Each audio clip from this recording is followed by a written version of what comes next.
What if the ultimate piston engine fighter of World War II never made it to the battlefield? Meet the Republic XP-72, an engineering marvel that could have been the most powerful iteration of the legendary Thunderbolt. Was it the future, changed by jets, or was it just too much too late?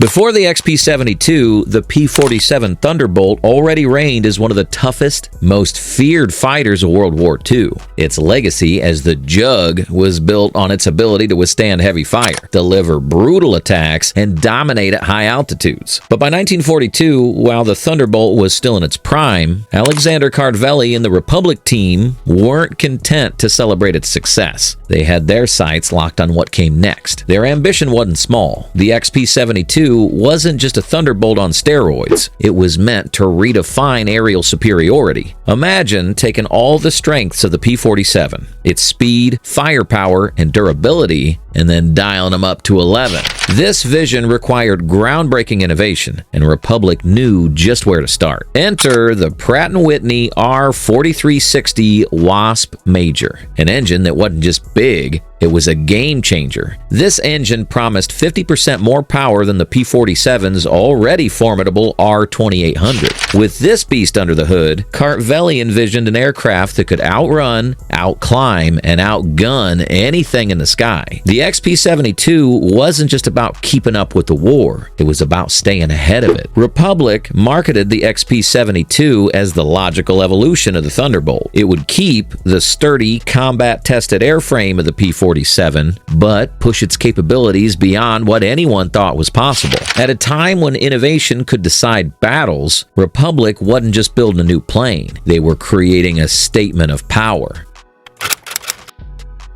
What separates a great idea from a great aircraft? The execution. And building the XP-72's design around the monstrous R4360 Wasp Major was a challenge in engineering unlike anything Republic had attempted. The R4360 was essentially a monster in disguise. With 28 cylinders arranged in 4 radial rows, it earned its nickname the Corn Cob. Producing up to 3,450 horsepower, this powerhouse alone made the XP-72 one of the fastest piston engine planes of the era, but its size and complexity posed huge challenges. Republic wasn't just adding a bigger engine, they had to redesign the aircraft to fit it. The Wasp Major generated immense heat during operation. To keep the engine running efficiently, engineers built a sophisticated cooling system with integrated air scoops. The most critical was the large scoop mounted under the airframe, which split incoming air into 3 ducts. These ducts cooled the oil, the supercharger, and the intercooler, systems that were all critical to the plane's performance. And speaking of superchargers, the one on the XP-72 was no ordinary design. Positioned behind the cockpit, the first stage supercharger was connected to the engine by a long drive shaft, a design that eliminated the bulkiness of traditional systems. This didn't just improve airflow, it gave the XP-72 its sleek, streamlined silhouette. But raw engineering wasn't enough. Republic knew the XP-72 had to look and feel revolutionary.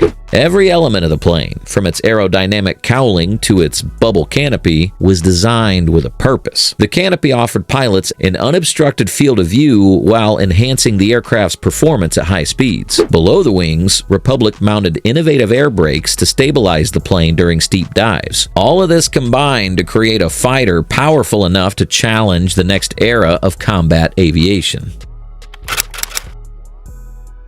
The XP-72 made its first flight on February 2nd, 1944, and right from the start, it was clear this wasn't just another prototype. Beneath its single, standard 4-blade propeller, the plane surged off the runway with an energy that left its test pilots stunned. Thanks to the R4360's staggering power and the seamless integration of its systems, the XP-72 flew like a dream. On its maiden voyage, the XP-72 demonstrated more than just speed. It proved itself as a balanced, highly responsive aircraft. Engineers noted its ability to climb at an astonishing rate of 5,280 feet per minute. By comparison, that was faster than nearly every operational fighter at the time.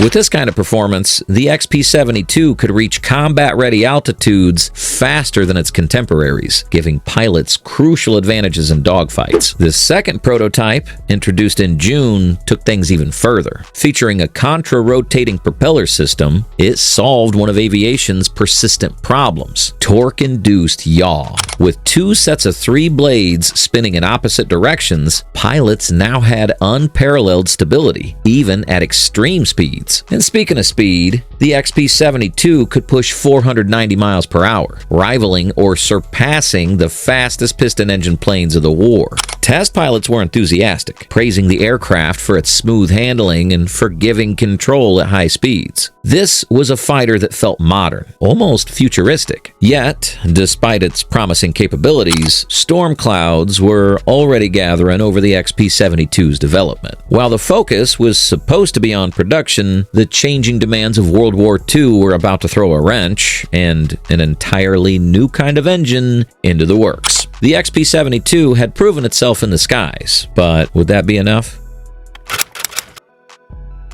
Just as the XP-72 was beginning to take shape, the global battlefield was already evolving. By late 1944, the Luftwaffe, the air force the XP-72 was designed to counter, was no longer the dominating threat it had once been. Allied air superiority was now well established over Europe, and the Luftwaffe's numbers had dwindled amid relentless bombing campaigns. The Allies recognized that they no longer needed short-range interceptors to protect their bombers or fight off swarms of enemy aircraft. Long-range fighters like the P-51 Mustang and the P-38 Lightning had proven their value, escorting bombers deep into enemy territory and engaging targets far beyond the range of earlier machines. This shift in priorities rendered the XP-72's high-speed, high-altitude interception focus less critical. It was a plane built for aerial combat that was vanishing with each passing day. At the same time, a new contender was rising to prominence in the skies: jets. Aircraft like the P-80 Shooting Star were beginning to showcase speeds and altitudes that no piston-engine plane could match. These sleek, jet-powered fighters marked the future of air combat, making even the fastest and most advanced propeller-driven designs seem outclassed before they could reach their full potential. And that was the problem for the XP-72. It wasn't about what it could do, it was about what was still coming. With jets moving from experimental designs to operational prototypes, the XP-72 faced a cruel reality. Despite its promise, it risked being obsolete before it even saw combat.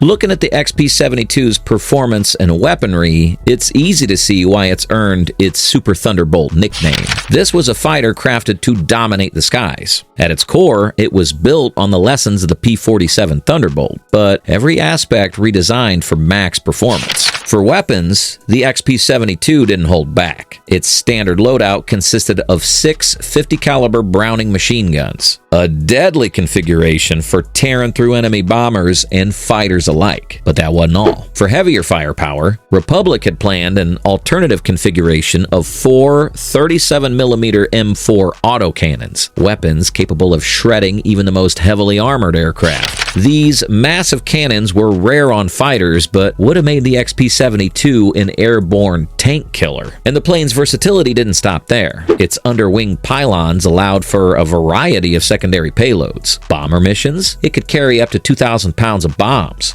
Strafing runs, it was capable of mounting rockets for ground attack missions. Or, for extended range, it could carry drop tanks, pushing its reach to 1,200 miles. This wasn't just a fighter, it was a multi-role powerhouse. But impressive specs means nothing if the aircraft can't handle itself in the action. Thankfully, the XP-72 excelled here too. Its powerful R-4360 engine pushed the plane to a top speed of 490 miles per hour, rivaling the best piston-engine fighters of its time. Its rate of climb was exceptional, easily outpacing operational aircraft and providing crucial altitude advantage in dogfights. Stability and enhancing air brakes for high-speed dives and a bubble canopy for unparalleled visibility showed that this fighter wasn't just built for raw power. It was designed for pilots who needed quick, reliable control under pressure. The XP-72 wasn't just a tool for war. It was an experience to fly and a nightmare to face.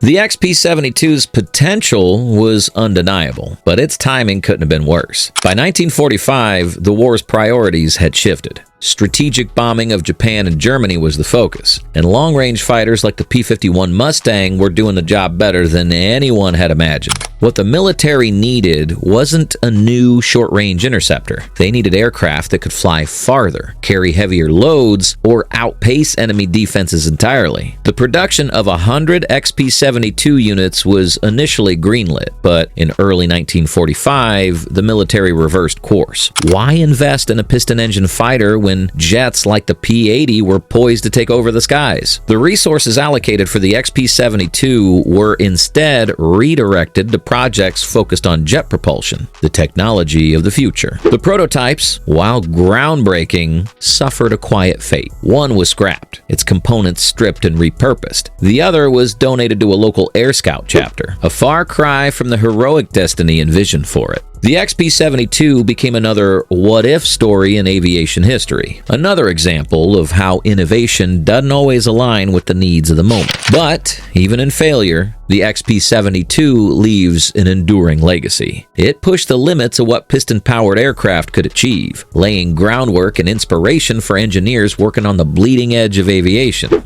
If the timing had been kinder, perhaps this Super Thunderbolt would have written a different chapter in the skies. For now, though, it stands as a fascinating example of engineering ambition colliding with history's relentless march forward. The XP-72 didn't lose its race because it wasn't good enough. It lost because history moved faster. It's a reminder of how even the best engineering can end up on the sidelines when the world is charging forward. What do you think? Would the XP-72 have changed the air war if it was introduced sooner? Or was it always destined to remain a prototype? Share your thoughts in the comments. Hit that like button and subscribe to Tailwinds for more stories of aviation innovation and ambition. See you in the next video.